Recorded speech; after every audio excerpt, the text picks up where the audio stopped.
अब हम लोग आकस्मिक बल के बारे में आज देखेंगे, सडन फोर्स।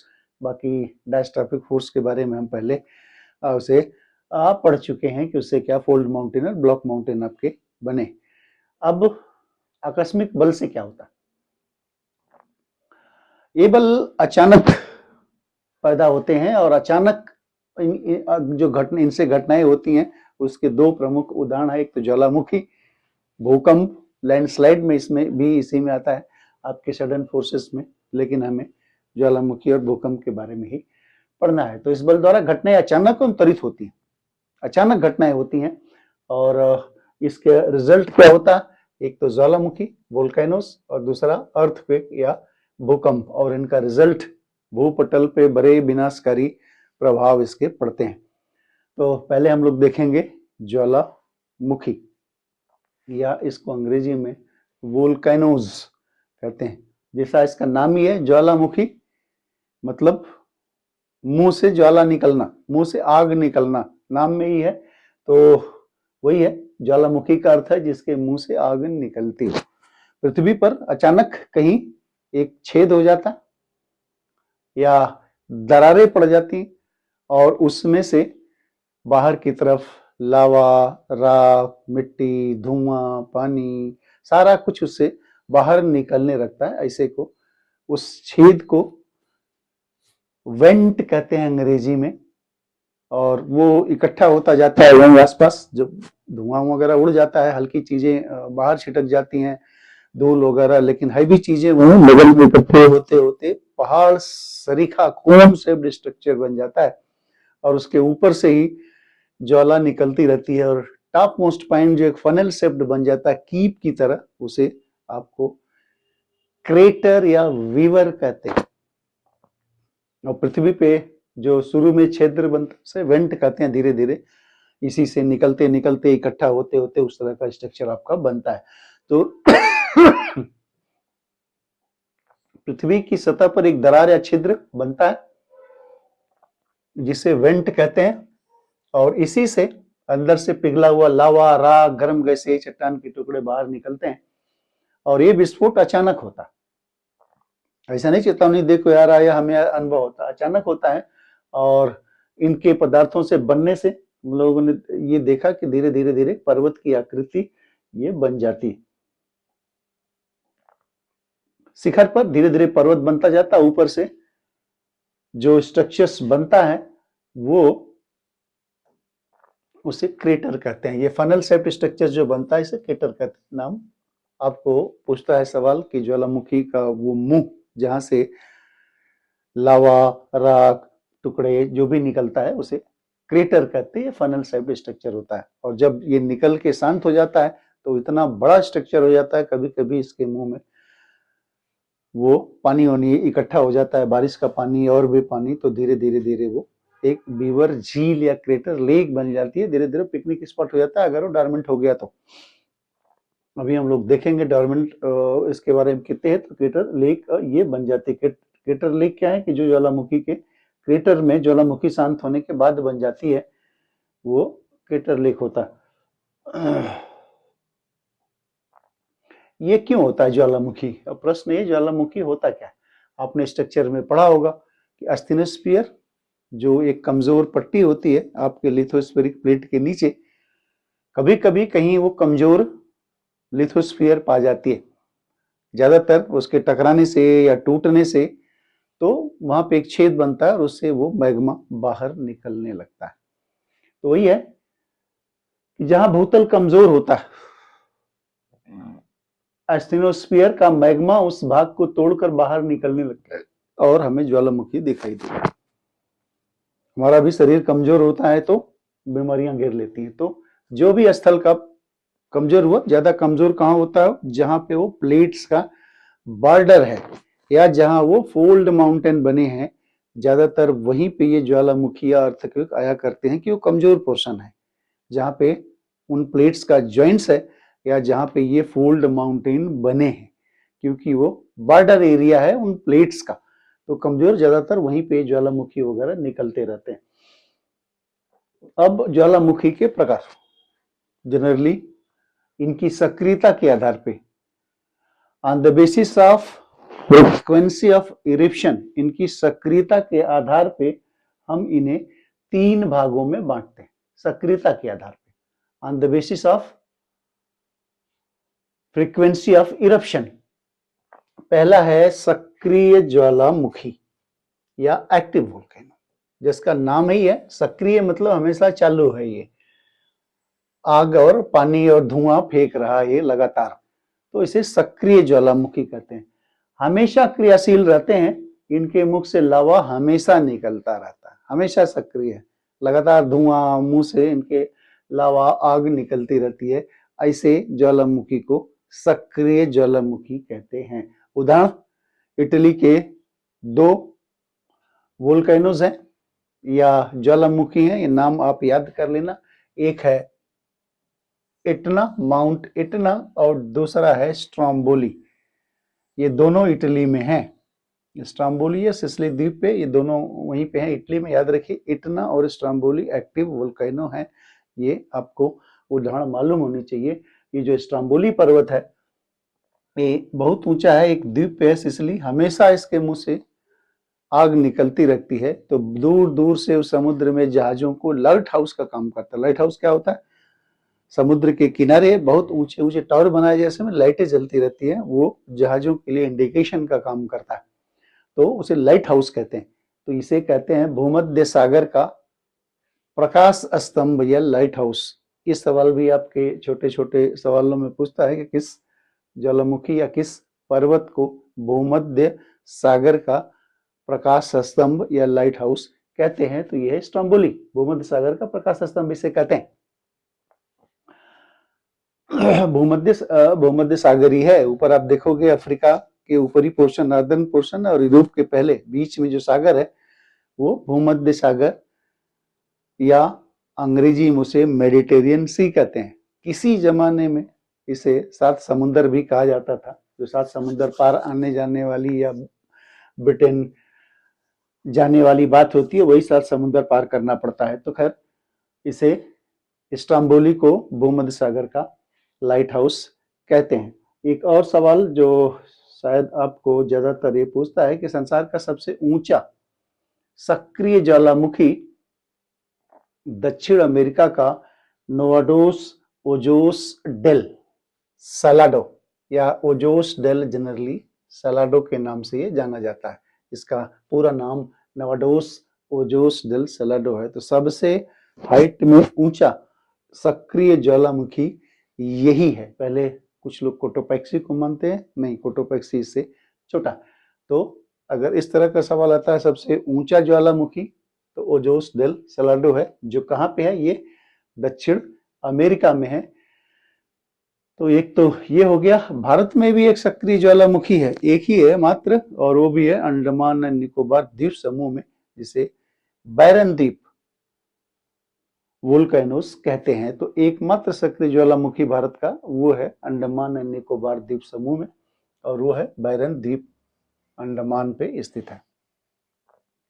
ये आपको मालूम होना चाहिए। भारत में भी एक है, वो भी कहाँ है? अंडमान द्वीप समूह में, और इसे कहते हैं बैरन द्वीप। तो ये है। दूसरा आते हैं हम कि सुप्त ज्वालामुखी या सुसुप्त ज्वालामुखी, और अंग्रेजी में से डोमेन वोल्केनो लिखा है, ये लैंग्वेज इसकी गलत है। ये है डोमेन वोल्केनोज नहीं है, बल्कि डोरमेंट वोल्केनो है। जिसे हम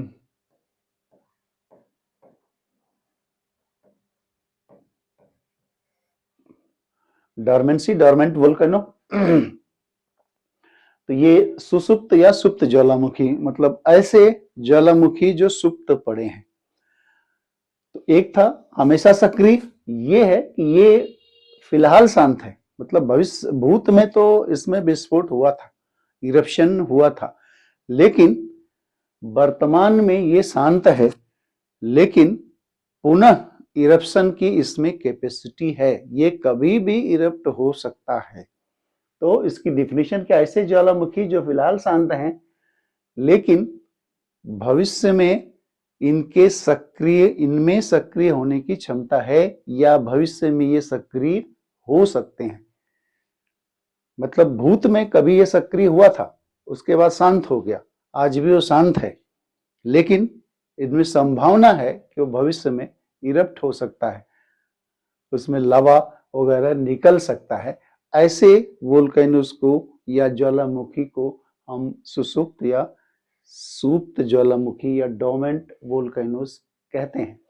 उदाहरण क्या है? जापान का बहुत ही महत्वपूर्ण पर्वत है माउंट फूजी, जो वहां बड़ा शुभ का प्रतीक माना जाता है। तो फूजी, माउंट फूजी जापान में है। इटली में विसुवियस, और इंडोनेशिया का क्राकाटोआ। ये तीन जो है आप याद रखिए, ये डोर्मेंट वोल्केनो हैं।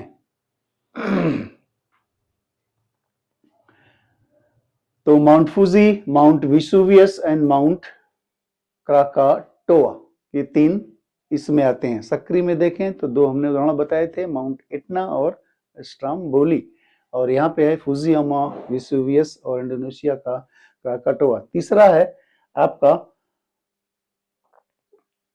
एक्सटिंक्ट वोल्केनो या मृत या शांत वोल्केनो। ये मुर्दा हो गया।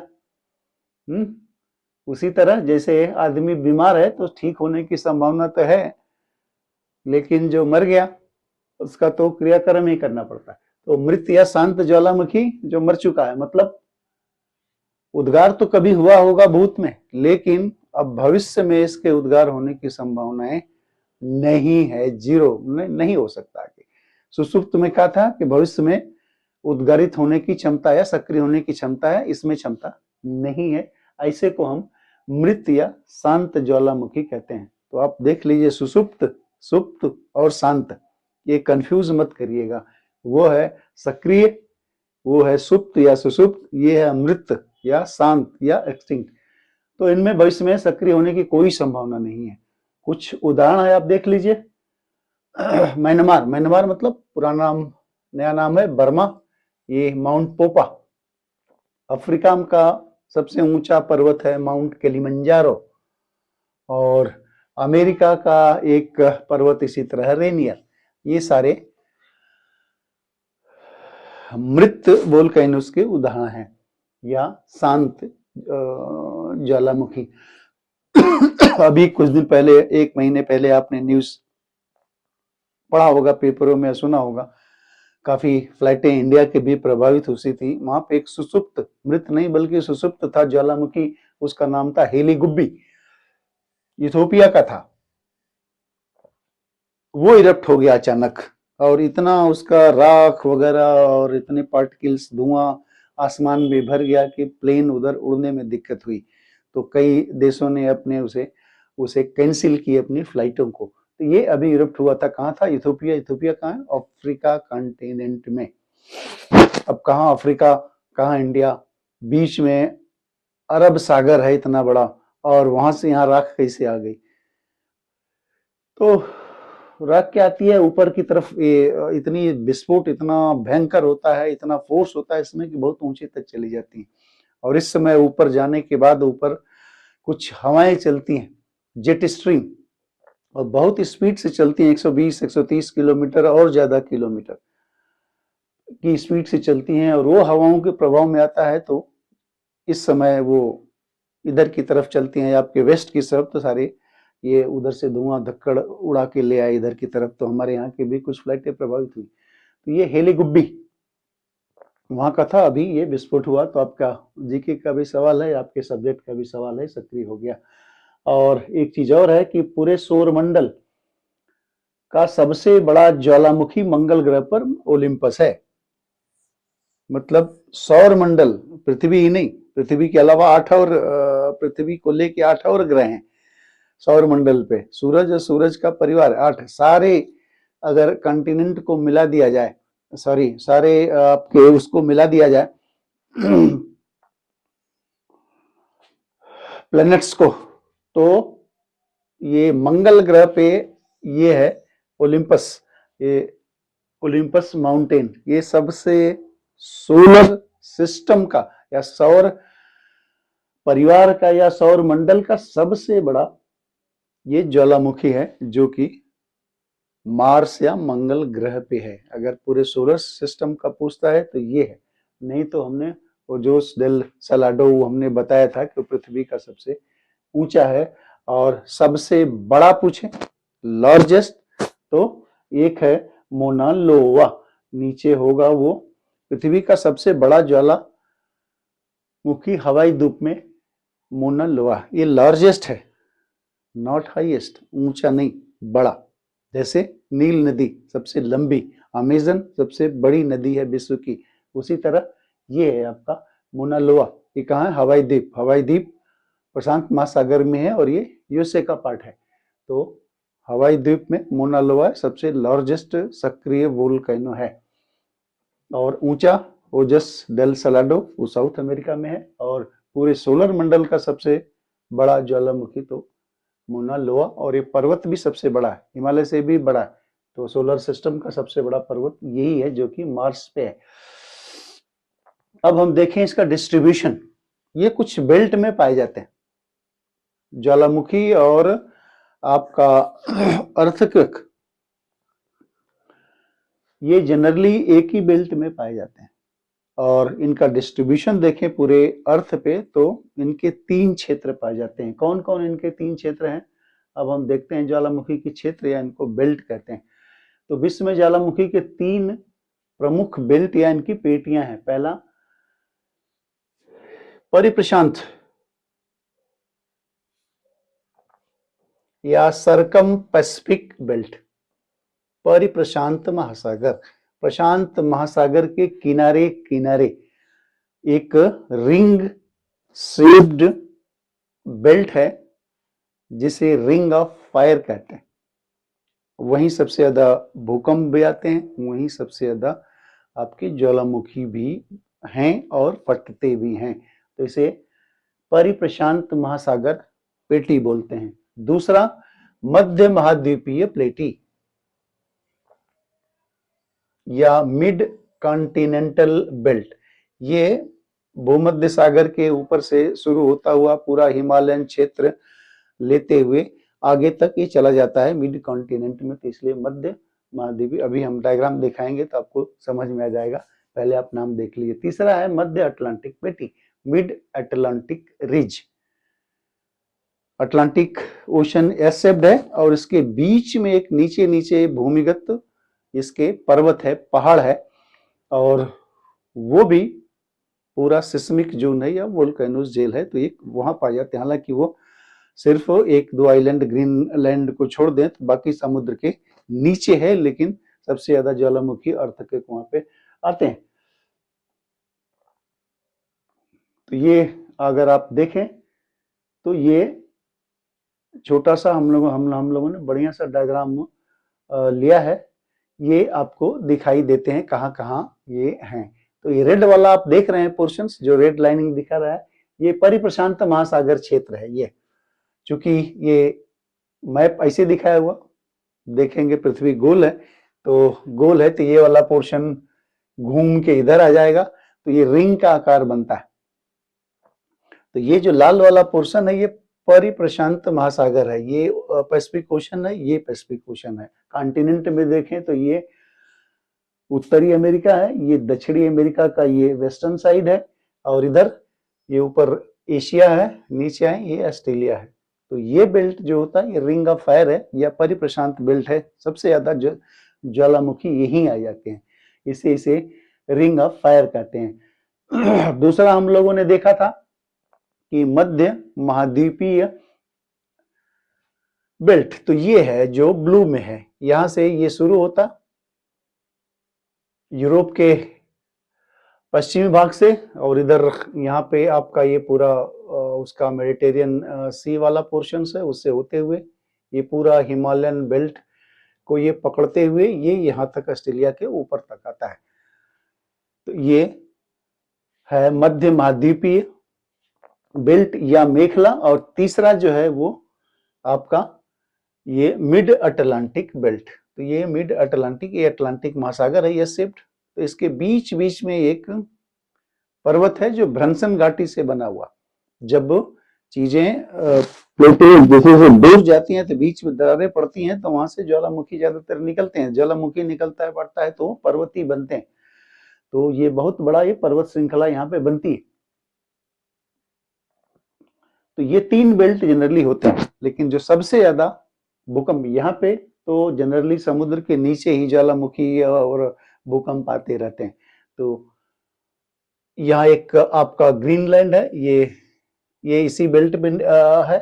बाकी चीजें ये जो किनारे किनारे किनारे ये आते रहते हैं, या ये हिमालयन जो सिस्मिक बेल्ट में हमारा आता है वो वहां पे ज्यादातर अर्थक्वेक्स वगैरह आते रहते हैं।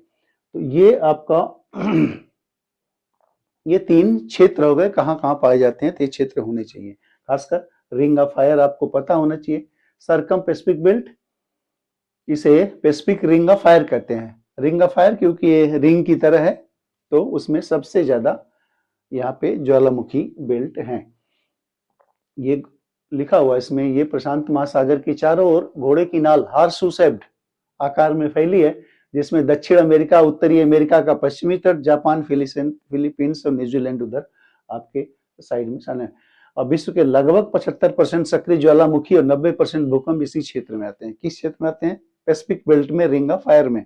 तो 75% तो ज्वालामुखी वहां पे है और सबसे ज्यादा भूकंप भी उसी जोन में आते हैं। हमारा हिमालयन जोन इस दूसरे में आता है, इसमें तो आता नहीं, लेकिन हमारा हिमालयन जोन भी सिस्मिक बेल्ट है, सिस्मिक बेल्ट जहाँ भूकंप ज्यादा आते हैं। तो 75% अभी हम ज्वालामुखी पढ़ रहे हैं, 75% ज्वालामुखी ये इसी रिंग ऑफ फायर बेल्ट में, इसी में आता है, पैसिफिक बेल्ट में। अब दूसरा है मिड कॉन्टिनेंटल बेल्ट। आपने देख लिया कि जो मेडिटेरियन सी में इधर से पूरा महाबलियन या अल्पाइन बेल्ट भी कहते हैं इसे, यह पेटी भूमध्य सागर से होकर आल्प्स, काकेकस और फिर हिमालयन पर्वतमाला के पूर्वी हिस्से तक जाती है और फिर नीचे मुड़ जाती है। इसमें जनरली आपके जो भी इटली के जितने हमने ऊपर भूकंप देखे थे, इटना, स्ट्रोम्बोली वगैरह, सारा इसी में, विशुवियस इसी का हिस्सा है। एक और डायग्राम वही है जो ये उस तरह से है, जो रिंग बनाने वाली बात हो रही थी उसमें अलग था, कुछ इधर था कुछ इधर था। इधर देखोगे तो आपको पता लग जाएगा कि ये रिंग ऑफ फायर यहाँ है। ये साउथ अमेरिका का पश्चिमी तट है, ये नॉर्थ अमेरिका का पश्चिम पे इधर आएगा तो एशिया है, इधर आओगे तो आप न्यूजीलैंड वगैरह वगैरह, जापान, ये सब सारा चीजें ये इधर आ जाता है। तीसरा आती है आपकी मध्य अटलांटिक पेटी, जो यस शब्द है। टेक्टोनिक प्लेट्स एक दूसरे से जुड़ जा रही है, वहां पे टेक्टोनिक प्लेट्स हट रही हैं नीचे से, वो भूकंप नहीं बल्कि ज्वालामुखी फटते हैं और वो एक वहां पे नीचे एक पूरा पर्वत माला ही बन गई है वहां पे। तो ये है आइसलैंड, वहां पे पृथ्वी के मतलब पानी के ऊपर है, बाकी सब पानी के नीचे ही बेल्ट है वहां पे। तो ये वहां पे ज्वालामुखी देखते हैं आप। ये देख लें एक तरह से जो हम प्लेट्स की बात बता रहे हैं, यहाँ पे हम लोगों ने उस डायग्राम को लिया है कि होते क्यों है। ये 7 मेजर प्लेट्स और 20 जगह छोटी छोटी प्लेट्स हैं जिसके आपस में टकराने उकराने से बनता है। तो 7 मेजर प्लेट्स कौन है, ये देखेंगे तो नीचे ये आपकी बड़ी सी अंटार्कटिका प्लेट है। इसके बाद ये इंडिया और ऑस्ट्रेलिया प्लेट, जनरली ये एक ही को मानते हैं, इंडियन ऑस्ट्रेलियन प्लेट है, कभी कभी इंडियन प्लेट्स को इससे अलग कर देते हैं। ये एक यूरेशियन प्लेट है, एक अफ्रीकन प्लेट है, ये देखोगे तो नॉर्थ अमेरिका प्लेट है, ये साउथ अमेरिका प्लेट है और एक पैसिफिक ओशन की प्लेट है। बाकी ये सब नास्का प्लेट, स्कोटिया प्लेट, एक कोकस प्लेट, ये सब छोटी छोटी प्लेटें हैं। फिलीपाइंस प्लेट जो 20 प्लेटें हैं, तो ये आपस में ये घिसती रहती हैं। तो ये यहाँ पे प्लेटों का आपको डायग्राम दिखाया गया। तो प्लेटों के मूवमेंट से सारी चीजें होती है। अब एक चीज और पूछ सकता है, ज्वालामुखी का मानव जीवन पे प्रभाव, क्या प्रभाव पड़ सकता है। तो 2 ही प्रभाव पड़ सकता है, एक लाभदायक प्रभाव हो सकता है, एक हानिकारक प्रभाव हो सकता है। तो 2-2 4-4 पॉइंट आपको पता होने चाहिए। अगर पूछता है इस तरह से तो आप लिख दीजिए ज्वालामुखी क्या है, कितने प्रकार के हैं, क्यों होते हैं, कहाँ होते हैं, ये सारी चीजें आप लोगों ने देख ली।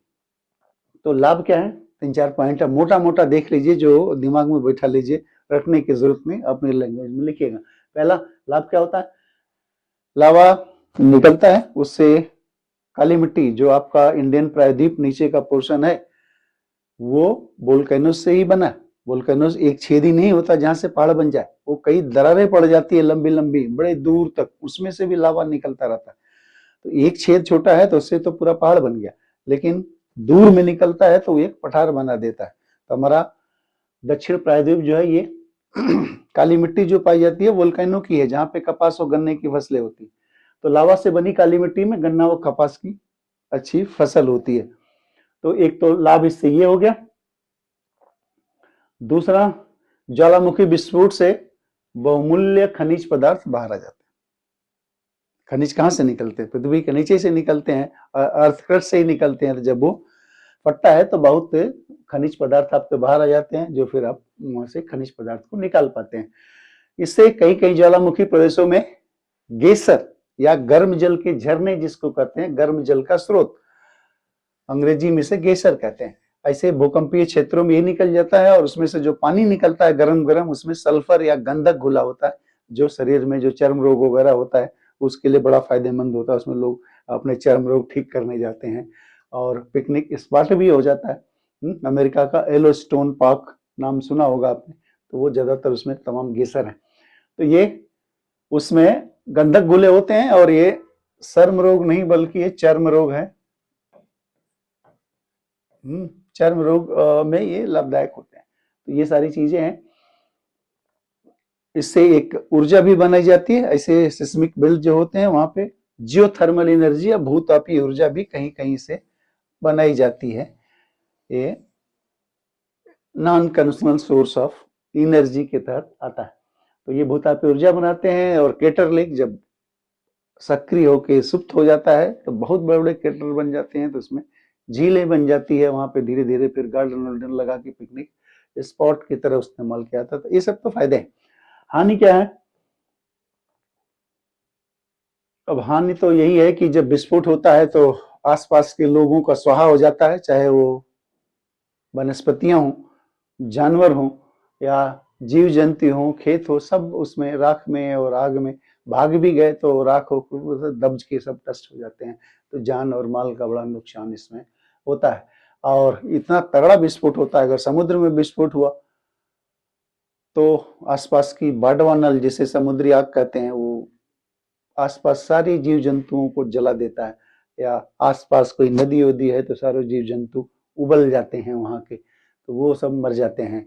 और चूंकि राख निकल रही है और भी चीजें निकल रहा है तो वातावरण प्रदूषण बहुत होता है, विजिबिलिटी कम हो जाती है, फिर आपके फ्लाइट प्रभावित होती है, आपको सांस लेने में दिक्कत होती है, तो हेल्थ पे भी बुरा प्रभाव पड़ता है और वातावरण पॉल्यूशन होता है। तो ये सब कुछ इसकी हानियां हैं, तो ये आपको याद होने चाहिए। तो आज हम लोगों ने वोल्केनोस देख लिया, आसान था। थोड़ा सा आप उदाहरण आप ऐसे याद कर लोगे तो अच्छा रहेगा।